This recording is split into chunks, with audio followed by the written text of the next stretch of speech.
भारत के पड़ोसी देश नेपाल में सियासी उथल के बाद इन दिनों चारों तरफ लोगों की भीड़, नारेबाजी, सरकारी इमारतों में आग ही आग दिख रही है। सड़क पर मौत और जिंदगी के बीच लोगों का संघर्ष चल रहा है। नेता जान बचाकर भाग रहे हैं, यात्रा पूरी तरह से ठप है और पर्यटन स्थलों में सन्नाटा पसरा हुआ है। नेपाल में सोशल मीडिया पर रोक, राजनीतिक भ्रष्टाचार के मामले में युवाओं के प्रदर्शन की चर्चा चारों तरफ हो रही है। इस आंदोलन को जेन जे प्रोटेस्ट के नाम दिया गया है। वहीं लखनऊ में रहने वाले नेपाली लोगों ने इस प्रदर्शन के बाद काफी चिंता जताई है। शहर में रहने वाले नेपाली लोगों ने स्पष्ट वक्ता से बात करते हुए अपनी पीड़ा साझा की। क्या नाम है आपका? मेरा विकास।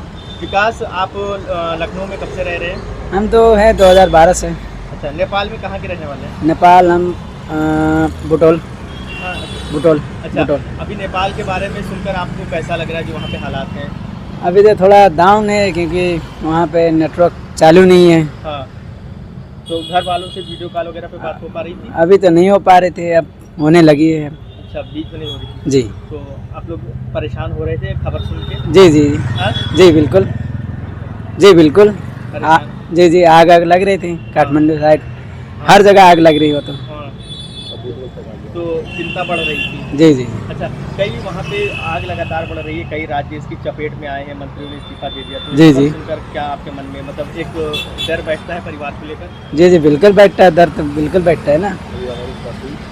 घर वालों से बात हो रही है? जी, अब हो रही है। किससे बात हुई आपकी? अभी तो पापा मम्मी लोग से बात हुई। मम्मी क्या बोली? मम्मी बोल रहे हम लोग ठीक ठाक हैं, तुम लोग कैसे हो? हम लोग भी बोले ठीक ठाक है। चिंता हो रही है फिर भी, ये खबरें बार बार इस तरीके की आती हैं। जी जी, चिंता तो होती है, क्यों नहीं होगी, सबकी फैमिली होती है। नेपाल आपका अपना घर है, कैसे क्या कहेंगे वहाँ के लिए जो हालात हैं? अरे नेता ही ऐसे है तो हम लोग क्या कर सकते हैं। आप जिस उम्र के हैं लगभग इसी उम्र के लोग वहाँ जाकर जी जी प्रदर्शन कर रहे हैं। कितनी उम्र है आपकी? हमारे 25 साल है। जी। कोई दोस्त वगैरह है जो इस प्रदर्शन में शामिल हुए? जी जी बिल्कुल है। हाँ? जी जी बिल्कुल, 7 दोस्त शामिल है। 7 दोस्त शामिल है। 7 दोस्त शामिल हैं। जी। तो कुछ एक दो के नाम मालूम है आप लोग को? जी मालूम है। एक का नाम मोहन है, हाँ। एक का नाम है रोहित। हाँ। ये लोग भी है, एक काठमांडू में, एक पोखरा में है। तो उनसे बात हुई आपकी? जी बात हुई है, आज ही आंदोलन हुआ था आज, तभी तो ठीक ठाक है।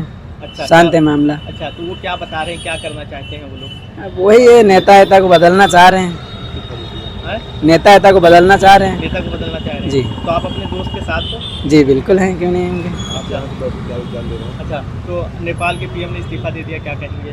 सही किया कि गलत किया? वो तो गलत किया है। इस्तीफा लेना चाहिए। नहीं। आप यहाँ बैठकर क्या चाहते हो, क्या अपना रणनीति? हम तो सोचते हैं कि नया कोई अच्छा बने, कि वोट डालने में अच्छा लगेगा हम लोग को सुन के भी। अच्छा जी। अच्छा, एक आखिरी सवाल ये कि आप नेपाल से यहाँ आए हो काम करने, जी। नेपाल के हालात कैसे हैं? आपने कितना पढ़ाई किया? हमने तो ज़्यादा नहीं, 12 पास किया था हमने। उसके बाद हम भी यही आके पढ़े लिखे थे। अच्छा, जी। लखनऊ आ गए। जी तो आप चाहते हो कि वहाँ हालात अच्छे हों, कि वहाँ आप लोग रोजगार मिले? जी जी। बहुत पुराने मतलब ये कोई नेटवर्क जो आपका नेटवर्क प्लेटफॉर्म पे बंद किया गया है, ये वो बहुत रीज़न नहीं है। वहाँ बेरोजगारी है, बहुत ज़्यादा असंतुलन है, राजनीतिक संतुलन नहीं है, राजनीतिक स्थिरता नहीं है। ये सब जो कारण है वो धीमे धीमे एक बड़ी चीज़ बने और ये आंदोलन या ये घटना का परिणाम बना। देखिए, किसी भी देश के लिए सबसे बड़ी चीज़ है कि वहाँ पर आपको संसाधन होना चाहिए, पढ़ाई लिखाई की व्यवस्था होनी चाहिए, रोजगार की व्यवस्था होनी चाहिए। पिछले ओली सरकार ने पिछले 5 साल में 2 से 3 बार तो आपका संसद भंग कर दिया, और वो इतने हठी थे और उनका झुकाव जानते हैं आप, कम्युनिस्ट लोगों का झुकाव चाइना की ओर, ये भी एक बहुत बड़ा कारण है। क्योंकि भारतीय और नेपाली समुदाय जो दोनों देश हैं वो एक दूसरे के पूरक हैं।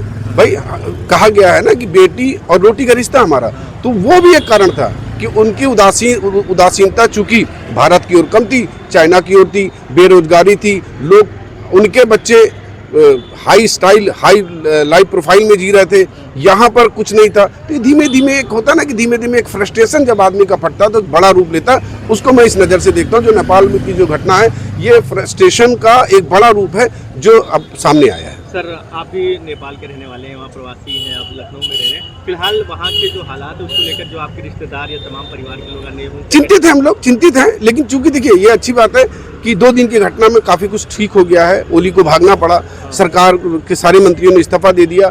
ये ऐसा हिंसक, वैसे तो मैं इसके पक्ष में नहीं हूँ कि ऐसा हिंसा होना चाहिए, लेकिन ये हुआ है उसके लिए दुखद है कि एक देश के अंदर कुछ लोगों को मारा गया, 20 युवा लड़के जिनका जो शहीद हो गए, मैं तो शहीद कहूँगा क्योंकि वो देश के आंदोलन में कूदे थे, और 200 से लोग ज़्यादा लाखों रुपए का नुकसान हुआ, और हम भी चिंतित हैं अपने लोगों को लेकर, लेकिन वो सब सुरक्षित है। इसलिए सुरक्षित है क्योंकि उनसे फ़ोन पे बात हुई है। वैसे इंटरनेट मीडिया वगैरह सब बंद कर रखा है, लेकिन चूंकि माध्यम भी कुछ होता है, किसी न किसी माध्यम से हमको ये पता चला है, हम लोग सब लोग ठीक हैं, और 1-2 दिन में मुझे लगता है कि स्थितियाँ सही हो जाएंगी। और हम थोड़ा चिंतित तो हैं इस बात को लेकर कि नेपाल में ये घटना हुई और जिसकी वजह से काफ़ी परेशानियाँ हुई, और विश्व के रूप में हुई। ये भी नहीं कि कोई छोटा सा एक घटना हुई कि चलिए एक स्टेट में हो गया या कोई प्रांत में हो गया, ये एक बड़ी घटना है जिसको भारत को भी अपने हिसाब से देखना चाहिए, अपने नज़रिया, क्योंकि पड़ोसी मुल्क है, उसको देखना चाहिए कि इसमें वो कितना बेहतर उनका सहयोग कर सकता है और योगदान दे सकता है। शर्मा क्यों रहा है? दीदी कितनी शाई है ना। वो तो है। दीदी अपने हर बॉयफ्रेंड से ऐसी ही शर्माती है। हाँ? प्रिया गोल्ड CNC,